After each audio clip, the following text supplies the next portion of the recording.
Die Dag is Bros word vanjaar vir die eerste keer op die planke gebring by In die Bos. Hierdie treffende drama is geskryf deur Fiesta-wenner Wessel Pretorius en die regie word behartig deur Neil Koppen. Die Dag is Bros is die storie van Elsa. Sy is 'n lektor in Afrikaans en sy het 'n traumatiese ervaring gehad en sy het dit oorleef. Dis wel 'n drama oor 'n ma en haar kind, oor verlies en dan oor die mag van woorde. Ek is nog nie reg nie. Herman Brand gaan nou enige oomblikie aan.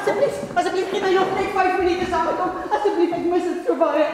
To get Sandra Prinsloo to play the leading lady is a major coup. She is one of the finest actresses working in this country. It's been such a treat to work with someone like her and learn from her and watch her work every day at her craft. And she's just the most humble, lovely human being I've ever encountered.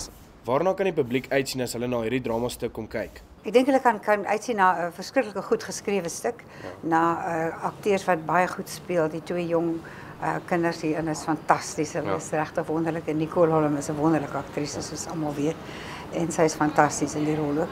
And it's really moving, beautiful drama that I think will resonate with everyone who comes to see it. A very South African human story. And I'm not going to tell you too much about it because there's lots of surprises when you come watch it that unfold as the story progresses. Die Dag is Bros is op die planke in die Stadsteater gedurende In die Bos. Moet dit nie mis nie.